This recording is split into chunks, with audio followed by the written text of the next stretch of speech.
안녕하세요. 여러분 환영합니다. 단순한 축구 스타 그 이상이죠. 손흥민 선수에 대해 깊이 파고들어 볼까 합니다. 네, 뭐 프리미어리그 득점왕, 푸스카스상 수상 이런 타이틀은 이제 너무 익숙한데 그 뒤에 숨겨진 성장 스토리가 사실 정말 독특하거든요. 맞아요. 평범한 그런 유소년 시스템을 좀 거부하고 아버지의 특별한 철학 안에서 어떻게 지금의 손흥민 선수가 만들어졌는지. 그렇죠. 그리고 그 커리어를 만든 결정적인 순간들, 그게 뭔지 자세히 들여다보는 겁니다. 이게 생각보다 훨씬 재밌을 거예요. 이야기 시작은 역시 아버지 손흥정 감독님 얘기부터 해야겠죠. 선수 시절에 되게 유망하셨는데 부상 때문에 좀 일찍 은퇴하셨잖아요. 네, 맞습니다. 그래서 아들만큼은 자신과 같은 어떤 실패, 그런 걸 겪게 하고 싶지 않다는 의지가 굉장히 강하셨던 것 같아요. 당시 한국 유소년 축구 시스템이 좀 성과 위주였는데 그걸 정면으로 거부했다는 게 참 대단한 것 같아요. 쉽지 않았을 텐데. 그렇죠. 여기서 이제 그분의 철학이 딱 드러나는데 바로 기본기입니다. 기본기. 손흥민 선수가 10대 중반까지 팀 경기를 거의 안 뛰었어요. 팀 경기를요? 그 나이 때 보통 다 뛰지 않나요? 네, 대신에 정말 혹독하게 기본기 훈련만 한 거죠. 막 매일 4시간씩 볼리프팅 했다는 거. 이거 유명하잖아요. 이게 단순히 그냥 기술만 익히는 게 아니라 거의 뭐 극한의 집중력, 정신력까지 같이 기르는 그런 과정이었던 거죠. 아버지가 매일 운동장도 골라냈다는 이야기도 있고요. 와, 진짜 그 정성이.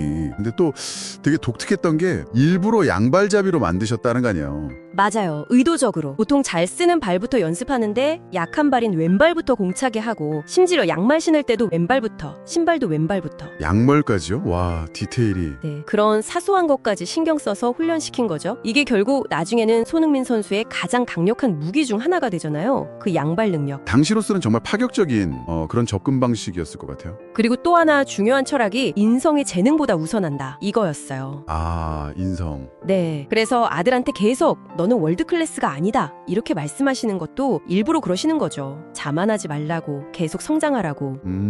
끊임없이 채찍질을 하시는 거네요. 그렇죠. 그래서 손흥민 선수는 뭐랄까 타고난 천재라기보다는 아버지의 그런 철학, 헌신 아래서 정말 잘 만들어진 선수다. 이런 표현이 더 맞을 수도 있겠어요. 그렇게 정말 단단하게 기초를 다지고 유럽으로 갔는데 함부르크에서 18살에 바로 데뷔골 넣었잖아요. 최연소로. 그때 별명이 로켓이었다고. 네, 맞아요. 그리고 레버쿠젠 가서는 챔피언스리그 같은 더 큰 무대 경영하면서 또 꾸준히 성장했고 이게 바로 빅클럽으로 간 게 아니라 차근차근 단계를 밟아나간 전략이 또 중요했던 것 같아요. 근데 토트넘 처음 갔을 때는 좀 힘들었다면서요? 2015-16 시즌이었나? 아, 맞아요. 그때 진짜 힘들었죠. 부상도 있었고 좀 부진하기도 했고 그래서 막 독일로 다시 돌아갈까? 이런 고민까지 했다고 하더라고요. 진짜요? 거기까지? 네, 근데 그때 결정적인 역할을 한 게 포체티노 감독이었어요. 직접 찾아와서 나는 너 믿는다, 네 능력 안다 이렇게 설득을 한 거죠. 와, 감독의 믿음이 정말 중요했네요. 그렇죠. 그 신뢰가 어떻게 보면 손흥민 선수의 잠재력을 확 터트리는 그런 계기가 됐다고 볼 수 있어요. 가끔은 이런 외부적인 믿음이 정말 큰 전환점이 되기도 하죠. 그 이후로는 뭐 정말 커리어가 빛났죠.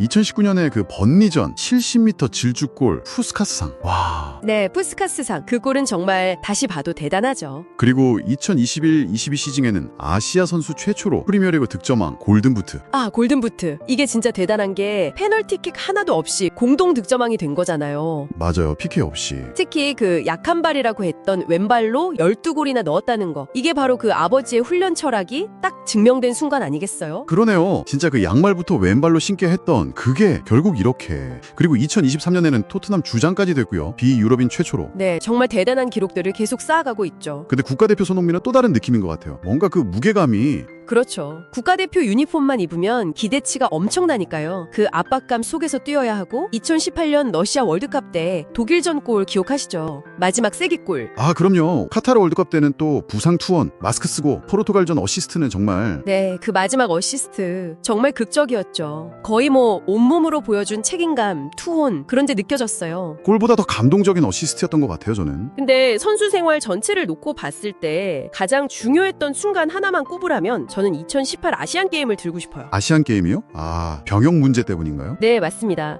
만약 거기서 금메달 못 땄으면, 병역 특례를 못 받았으면 지금 유럽 커리어가 어떻게 됐을지 모르는 거죠. 완전히 다른 길을 갔을 수도 있어요. 와, 진짜 그 한 대회가 미래를 바꿔놓은 거네요. 그렇죠. 정말 결정적인 대회였죠. 그리고 지금 차범관 감독님 다음으로 우리나라 A매치 역대 득점 2위잖아요. 네, 꾸준히 또 국대에서도 활약하고 있고요.